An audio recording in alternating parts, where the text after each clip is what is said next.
बिस्मिल्लाहिर्रहमानिर्रहीम। लंदन से हमारे साथ हैं खालिद लोधी साहब।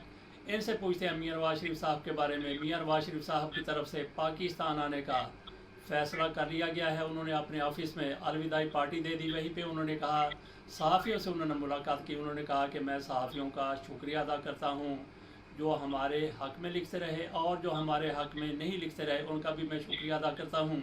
वैसे मियां नवाज शरीफ साहब कभी उन लोगों का शुक्रिया अदा नहीं करते जो उनके ख़िलाफ़ बात करते हैं, जो उनकी मर्ज़ी की बात नहीं करते। और फिर ये भी उन्होंने कहा कि सहाफ़ियों को चाहिए कि वो हसद और बुग़्ज़ से पाक होकर अपनी सहाफ़त करें। तो मियां नवाज शरीफ साहब कब लंदन छोड़ रहे हैं, तो क्या मियां नवाज शरीफ के वहाँ से आने पर लोगों ने एहतजाज का सिलसिला ख़त्म कर दिया? क्या कहते हैं लोधी साहब आप? सबसे सबसे पहली बात तो ये है कि जितना अरसा मियां नवाज शरीफ लंदन में रहे हैं ना, तो ये इनकी जो लाइफ थी ना, तो ये जलावतनी थी, ना इनको किसी ने निकाला था। ये वहां से 50 रुपए के स्टाम्प के ऊपर जमानतनामा लिख के भाग के आए थे वहां से ये। और जर्नलिस्ट जो मिलते रहे इनके साथ, वो एक 3-4 का टोला था जो इनके मखसूस जर्नलिस्ट थे, और उसके अलावा किसी जर्नलिस्ट ने इन्हें राब्ता नहीं किया, और ना कोई जर्नलिस्ट इनकी कोई जहमत नहीं करता कि जाके इनको मिले। इवन के फॉरेन मीडिया भी इनको नहीं मिलता रहा कभी भी, आज तक नहीं। आपने नोट किया होगा, किसी भी फॉरेन मीडिया से इन्होंने कभी कोई इंटरव्यू नहीं दिया। और बाकी ये रह गया कि जब तक ये प्राइम मिनिस्टर थे उस वक्त तक मैंने इनकी ब्रीफिंग अटेंड की है पाकिस्तान हाई कमीशन में, और उसके बाद ना तो हमारा दिल करता है इनको मिलने के लिए, जाने के लिए, क्योंकि ये अपने प्लांटेड क्वेश्चन देते हैं तो वो फिर उसके जवाब लेते हैं। तो उसमें कोई 3-4 या 5 जर्नलिस्ट ऐसे हैं कि जिनकी मुस्तकिल ड्यूटी लगी होती है इनके रेजिडेंस के ऊपर। वो रहते हैं, खाते हैं, पीते हैं, वो इनकी रिपोर्टिंग करते हैं, इनकी स्टोरीज बना के भेजते हैं। अब सवाल रह गया ये कि वापस जा रहे हैं ये, तो हमारे जो डिप्लोमेटिक सोर्सेज मेरे जो हैं वो ये बता रहे हैं कि इन्होंने बहुत कोशिश की है टर्किश गवर्नमेंट से, सऊदी गवर्नमेंट से, यूएई की गवर्नमेंट से और कतरी गवर्नमेंट से, कि उनका कोई डिप्लोमेट यहाँ उन्हें मिल जाता, यहाँ पे कोई फोटो सेशन हो जाता तो कोई स्टोरी बनती, लेकिन उसमें इनको नाकामी हुई है। किसी ने भी इनसे मिलने से गुरेज किया, हर किसी ने, मतलब इवन ब्रिटिश गवर्नमेंट से भी ये मिलना चाह रहे थे तो नहीं मिल सके। जी जी। तो अब सूरत हाल ये है कि इनकी बदकिस्मती देखिए कि अब जब ये जाना चाह रहे हैं टर्की या सऊदी अरेबिया या कतर या यूएई, साथ ही वो इसराइल और फलस्तीन की जंग शुरू हो गई है। और उन मुल्कों के अंदर पहले ही हाई अलर्ट कर दिया गया है, सिक्योरिटी अलर्ट है उन मुल्कों में। डिप्लोमेसी सारी की सारी कन्वर्ट हो गई है फलस्तीन पे और इसराइल के ऊपर। तो इनसे तो कोई लोअर लेवल का डिप्लोमेट भी नहीं मिलेगा उन मुल्कों में। ज्यादा से ज्यादा ये होगा कि ये उम्रा कर लेंगे वहां पे, उम्रा करके फिर कतर चले जाएंगे। कतर से तो उनके अपने जाती रिलेशन हैं, क्योंकि सैफर मार वहां रहता है, वो उनका एडवाइजर भी है कतरी गवर्नमेंट का, रॉयल फैमिली का। बाकी तो किसी और मुल्क में इनका कोई वो नहीं है। पहले वाला वो नहीं रह गया कि क्लिंटन ने फोन किया दुबई में या यहाँ पे सऊदी अरेबिया में तो इनकी मुलाकात शाह से करवा दी। अब वो हालात नहीं है। तो अमेरिकन भी इस वक्त बिजी हैं, क्योंकि वो शुरू हो चुका है इसराइल का और फलस्तीन का मसला। तो इनके लिए कोई बंदा भी इनके लिए अप्रोच नहीं करेगा कि इनको किसी किस्म की मदद दी जाए या इनके साथ कोई वादा किया जाए, जाके ये लोगों को बता सके कि पाकिस्तान के लिए इतनी सरमायाकारी हम लेके आएंगे। ये नामुमकिन सी बात है। और मुझे बहुत ज्यादा डाउट है कि ये पता चलेगा 20 तारीख को कि एक्चुअली कि ये जाते हैं या नहीं जाते हैं। बहुत मुमकिन है कि ये वापस आ जाए लंदन।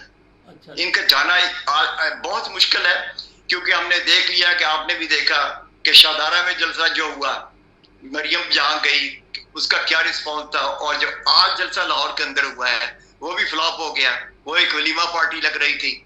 तो फिर दूसरी चीज जो सबसे बड़ी इनको पिंच कर रही है कि तमाम का तमाम अरब मीडिया और साथ कोई यूरोपियन मीडिया भी, वो इमरान खान को बड़ा मिस कर रहा है इस वक्त, जबकि इसराइल की और फलस्तीन की जंग शुरू हो गई है। जब आप अरब मीडिया देखें तो उनके जितने टॉक शोज हो रहे हैं उनमें जो जितने रिसर्चर, जितने ही एंकर्स बात करते हैं, तो वो ये कहते हैं कि इस वक्त हमें पाकिस्तान में इमरान खान की अशद जरूरत थी कि एक कोई मुस्लिम उम्मा का स्टेट्समैन था वो बात करता। लेकिन बदकिस्मती है कि वो इसको जेल में है। ये सबसे बड़ा मसला है। अच्छा, वहाँ पे इन्होंने इरफान सदीकी साहब को भी तलब कर लिया है, वो तकरीर लिखने वाले हैं मियां नवाज शरीफ साहब की। कभी नज़ीर नाजी साहब तकरीर लिखा करते थे, लेकिन वो तकरीर ही लिखते थे। इरफान सदीकी साहब तो ऐसा अंदर घुसे हैं कि इनको वज़ीर भी बनाया गया, सेनेटर भी बना दिए, ये तो बाकायदा सियासतदान बन चुके हैं। वो मियां नवाज शरीफ के साथ साथ थैला उठाकर चल रहे हैं। वो मियां नवाज शरीफ साहब के साथ ही पाकिस्तान आएंगे। तो उन्होंने अभी लंदन से कब रवाना होना है 4 मुल्क के दौरे पर? ये जो है ना जी इरफान सदीकी साहब, ये सिर्फ ये सिर्फ इनका स्पीच राइटर नहीं है। पाकिस्तान से भी इनको जो है ना स्पीचेस लिख के भेजी जाती हैं परवेज रशीद के जरिए। परवेज रशीद भी इनको लिख के भेजते हैं स्पीचेस। तो यहाँ पे इनका प्रोग्राम तो इन्होंने कह दिया है, आज इनके जा रहे हैं। अब कोई पता नहीं है इनका, किसी को बता नहीं रहे। लेकिन हुआ यह है कि कुछ लोगों को पाकिस्तान से इन्होंने बुलवाया था, यहाँ लंदन, लाहौर से और पिंडी से पार्टी के वर्कर्स को स्पेशली उनके वीजे लगवा के उनका खर्चा किया था, और जिन्होंने आके बाहर यहाँ शोर किया इनकी रेजिडेंस के बाहर कि पीटीआई के वर्कर आएंगे तो उनका मुकाबला करेंगे। लेकिन वो शो भी इनका फ्लॉप हो गया। पुलिस ने मुकम्मल तौर पे उनको बंद कर दिया कि आप ये बाहर निकल के शोर नहीं करेंगे, रेजिडेंट्स की जो लोग हैं वो डिस्टर्ब होते हैं। तो वो भी इनसे कल नहीं हो सका। तो आज जैसा कि कह रहे हैं कि हमने चले जाना है, लेकिन इसमें कोई सदाकत नहीं है। हो सकता है ये सऊदी अरब जाएं, उम्रा वगैरह करें और उसके बाद कतर चले जाएं या यूएई चले जाएं, लेकिन मुझे नहीं लगता कि आप पाकिस्तान के जाएंगे।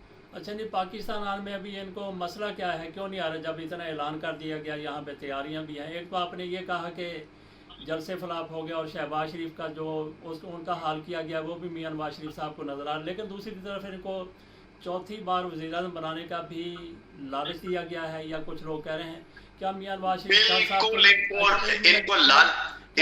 साहब को ये डर तो नहीं है कि मैं जाऊंगा मुझे गिरफ्तार कर लिया जाएगा?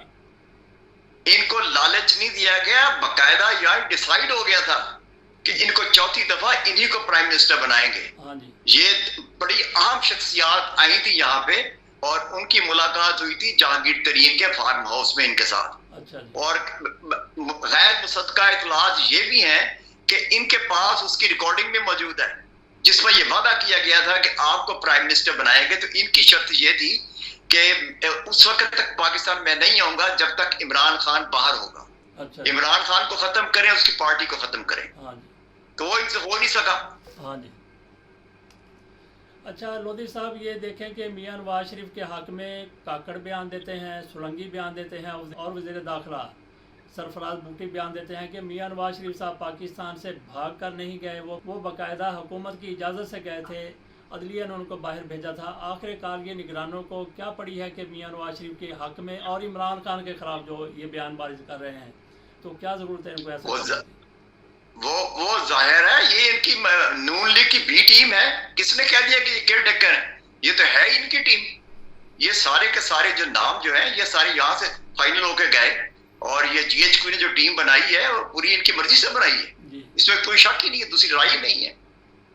ये जो prime minister care taker prime minister है, ये बिल्कुल यहाँ मेरे घर के करीब इलफड़ एक जगह है, वहां ये कैबिंग करते थे जब पढ़ रहे थे यहाँ पे।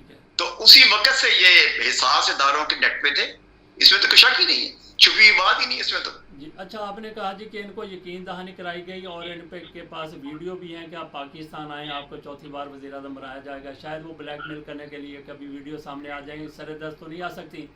इसके बावजूद मियां नवाज शरीफ साहब क्यों नहीं फिर पाकिस्तान आ रहे हैं? आप कहते हैं कि ये नहीं जाएंगे, इधर ही आप ग्राउंड रियलिटी देखिए, जमीनी हकाइक पाकिस्तान में देखिए, लोगों का रिएक्शन देखिए। इसको देखते हुए ये गलती नहीं करेंगे पाकिस्तान आने की जी, ठीक। क्योंकि इनके सारा शो तो फ्लॉप हो गया, सारे का सारा एस्टेब्लिशमेंट में भी। और ये अंदाजा कर लें कि जिस जज ने फैसला दिया था वो भाग के इनके पास आ गया था यहाँ पे। हाँ जी। और दूसरे ब्यूरोक्रेट जो है वो भी फायदा उठाते हैं, वो इनके पास आते हैं, छुट्टियां गुजारने इनके पास आते हैं, ये खर्चा पूरा करते हैं सारा जी। लोधी साहब तो देते हैं सबको। लोधी साहब, आपको क्या नजर आता है, इमरान खान को कोई रिलीफ मिलने का इम्कान है कोई? मैं तो यहाँ तक कहूंगा कि अगर पाकिस्तानी कौम ने इमरान खान से फायदा ना उठाया तो ये हमारी आने वाली नस्लों की बदकिस्मती होगी, और ये इनकी मजबूरी बन जाएगी इस्टेब्लिशमेंट की भी और हमारे हिसास इदारों की भी कि इसके साथ कोई कंप्रोमाइज करेंगे जी। अदरवाइज ये मुल्क नहीं चलेगा। खुदा ना खास्ता मुल्क में और कुछ ना कुछ हो जाएगा। आपने देख लिया कि माजी में शेख मुजीब के साथ इन्होंने क्या किया था। हाँ जी।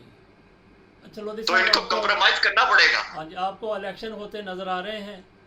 क्योंकि इलेक्शन मुझे की तरफ से जो इलेक्शन के इस वक्त कोई आसार नहीं है। अच्छा जी। इलेक्शन के मुझे कोई आसार नजर नहीं आ रहे कि इलेक्शन ये करवाएंगे। तो फिर नवाज इनका शरीफ प्लान ये है कि जी, 2 साल के लिए केयर टेकर प्राइम रखेंगे उसको, टेक्नोक्रेट की हुकूमत बना के। तो फिर मियां नवाज शरीफ क्या करने आएंगे यहाँ पे? मियां नवाज शरीफ का जो था ना पहले वाला मंसूबा, वो उसी पे अमल करना चाह रहे थे, लेकिन वो फेल हो गया। जी ठीक है लोधी साहब, बहुत बहुत अगर शुक्रिया। तो इनको बहुत शुक्रिया जी, बहुत शुक्रिया।